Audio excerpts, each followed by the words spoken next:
ஆயிரத்தோரு அரேபிய இரவுகளோ பல கதைகளை கொண்ட ஒரு தொகுப்பு.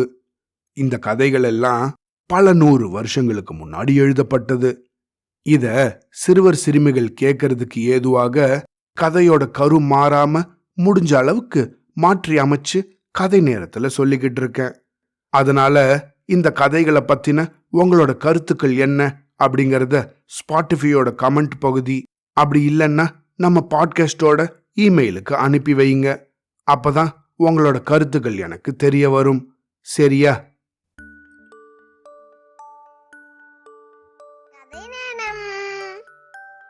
ஆயிரத்தோரு அரேபிய இரவுகள் போன கதையோட தொடர்ச்சி. ஹரூன் செய்த ஏற்பாடு. இப்படி இந்த சகோதரி தன்னோட கதையை சொல்லி முடிச்சதும் மன்னர் ஹரூனுக்கு முன்னாடி உக்காந்துருந்த 3 சகோதரிகள்ல 2வது சகோதரி இப்போ தன்னோட கதைய சொல்ல ஆரம்பிச்சா. அரசருக்கு அரசே, என்னோட கதைய கேளுங்க. என்னோட பெற்றோர் ஏராளமான செல்வத்தை விட்டுட்டு போனாங்க. அதுல எனக்கு கிடைச்ச பகுதியை வச்சுக்கிட்டு நான் தனியாக வாழ்ந்துட்டு வந்தேன்.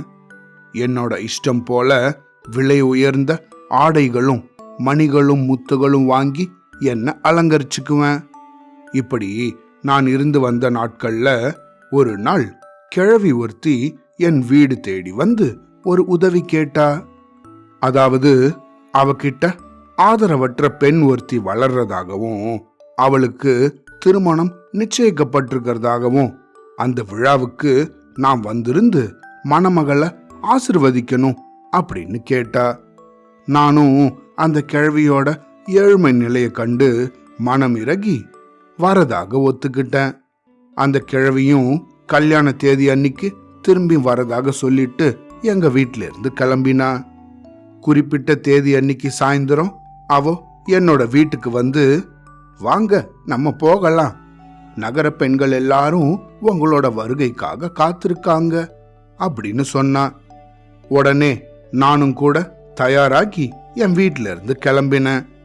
அதோட அந்த ஏழை பெண்ணுக்கு சில திருமண பரிசு பொருட்களும் கொண்டு போனேன். பல ரஸ்தாக்களை கடந்துகிட்டு நாங்க ஒரு பெரிய மாளிகைக்கு முன்னாடி வந்து நின்னோம். இந்த மாளிகையை காட்டின இந்த கிழவியோ, இதுதான் திருமண வீடு, வாங்க அப்படின்னு சொன்னா. எனக்கோ இது ரொம்பவும் ஆச்சரியமாக இருந்தது. ஏன்னா அந்த கிழவிய பார்க்கவே பரம ஏழையாக இருந்தாங்க.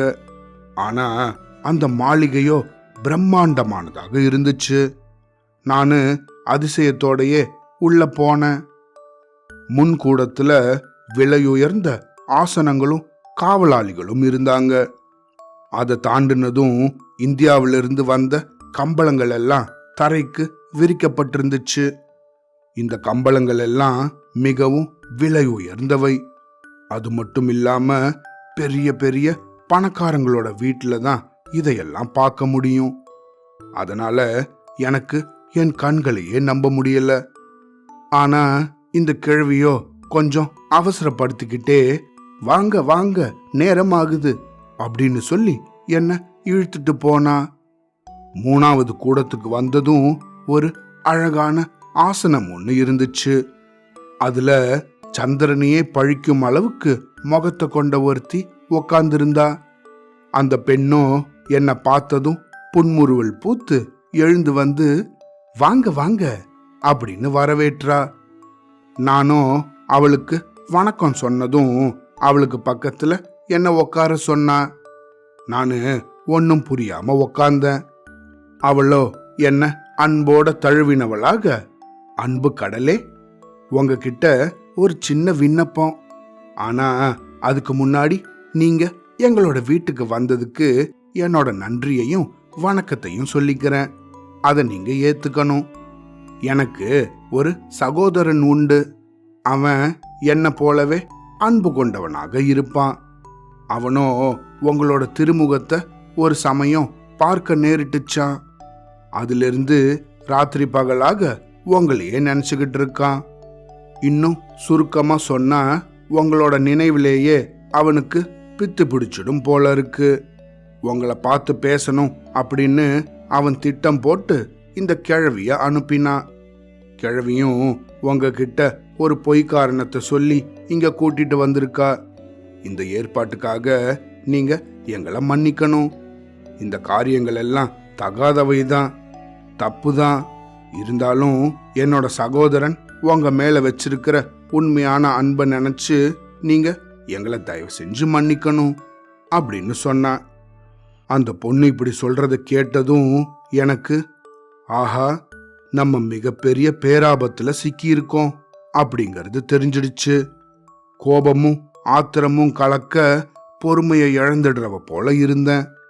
இந்த மாளிகையிலிருந்து தப்பவே முடியாது அப்படின்னு எனக்கு நல்லாவே தெரிஞ்சிடுச்சு. ஏன்னா நான் நுழைஞ்சு வந்திருக்கிற கதவுகள் எல்லாம் இரும்பு கதவுகள். நான் உள்ள வர வர அவை அடைக்கப்பட்டுக்கிட்டே இருந்துச்சு. அதனால என்ன செய்யறதுன்னு தெரியாம முழிக்க ஆரம்பிச்சேன். அந்த அழகியும் என்கிட்ட இதே விஷயத்த சொல்லிக்கிட்டே இருந்தா. என்னால தப்பவே முடியாது அப்படின்னு தெரிஞ்சதும், சரி உங்க இஷ்டம், ஆனா என்ன நீங்க ரொம்பவும் ஏமாத்திட்டீங்க அப்படின்னு சொன்னேன். என்னோட கண்கள் கலங்கினத அவ பார்த்தாலோ என்னவோ. இத கேட்டதும் எழுந்து உள்ள போயிட்டா. அவ போன மறுகணமே இன்னொரு கதவு திறந்தது. அந்த கதவு வழியாக அந்த பெண்ணோட சகோதரன் வந்தான். அவர் பக்கத்துல வந்ததும் நானு மயங்கியே விழுந்துடுவேன் போல இருந்துச்சு. ஏன்னா அவர் முகத்துல ஒரு ஒளி வீசிச்சு. கண்களின் பார்வையோ என்ன அன்பால இழுத்துது. என்ன வரவேற்ற அழகிதான் உலகத்திலேயே அழகி அப்படின்னு நினைச்சிருந்தேன். ஆனா இவரோ எல்லாரோட அழகியும் தூக்கி விழுங்கிடுறவர் போல இருந்தாரு. நானோ அவரை இமை கொட்டாம பார்த்துக்கிட்டே நின்னுக்கிட்டு இருந்தேன். அன்பே, என்னோட சகோதரி குறிப்பிட்ட அந்த பாக்கியசாலி நான் தான். உங்களை பார்த்ததுல இருந்து சதா உங்க நினைவாகவே இருக்கேன். என்ன நீங்க திருமணம் செஞ்சுக்கிறீங்களா அப்படின்னு கேட்டான். நானும் ஏற்கனவே மந்திர சக்தியால மயக்கப்பட்டவள் போல இருந்ததால உங்கள் சித்தம் அப்படின்னு சொன்னேன். அதை கேட்டதும் அவரோ ரொம்பவும் ஆனந்தத்துல குதூகலிச்சாரு. அப்புறம் தன்னோட ஆட்களை எல்லாம் அனுப்பி வேதப்படி என்ன திருமணமும் அந்த க்ஷணமே செஞ்சுக்கிட்டாரு. ஏதோ மயக்க நிலையில இருந்தது போல இருந்த நானோ என்னோட வீடு வாசலை மறந்து அவர் கூட அவங்க வீட்டிலேயே வாழ்ந்துட்டு வந்தேன். இப்படியே சில வாரங்கள் வரைக்கும் என் வீட்டுக்கு கூட போகல. அவரும் கூட வீட்டை விட்டு வெளியவே போகல. அப்புறம் ஒரு நாள் என்னோட வேலையாட்களை எல்லாம் அனுப்பி என் வீட்டில் இருந்த சாமான்களை எல்லாம் எடுத்துட்டு வர சொன்னேன். அதெல்லாம் வந்ததும் ஒரு சில சாமான்கள் அதுல காணப்படல. இத கடைக்கு போய் தான் வாங்கிட்டு வரணும் அப்படின்னு என் கணவர்கிட்ட சொல்லி கடைவீதிக்கு போகிறதுக்கு அனுமதி கேட்டேன். அவரோ போகக்கூடாது அப்படின்னு பல தடவை சொன்னாரு. அதாவது அந்த காலத்துல எல்லாம் ஒருத்தருக்கு ஒருத்தர் வீட்டில இருந்து வெளியே போகும்போது இன்னொருத்தர்கிட்ட அனுமதி கேட்பாங்க. அதுதான் இவங்களும் செஞ்சிருக்காங்க. நம்ம வெளியே போறதுக்கும் வர்றதுக்கும் நம்மளோட பெற்றோர் மட்டும்தான் அனுமதி தரணும். இந்த கதை 1000 வருஷத்துக்கு முன்னாடி நடந்ததால இப்படி இருக்கு. சரியா? இப்போ தொடர்ந்து கதையை கேட்கலாம். இப்படி நான் கடை வீதிக்கு போகணும் அப்படின்னு அவர்கிட்ட அனுமதி கேட்டேன். அவரோ என்ன போக வேண்டாம் அப்படின்னு பல தடவை தடுத்தாரு. நானும் வெளியே போய் தான் வரணும் அப்படின்னு ரொம்ப பிடிவாதம் பிடிச்சேன். கடைசியாக அவரோ அந்த கிழவிய எனக்கு துணைக்கு அழைச்சிட்டு போகும்படி உத்தரவிட்டாரு. இதுதான் என்னோட பெரிய துரதிர்ஷ்டம். இதுக்கப்புறம் என்ன நடந்துச்சுன்னு அடுத்த கதையில கேட்கலாம். சரியா? அவ்வளோதான்.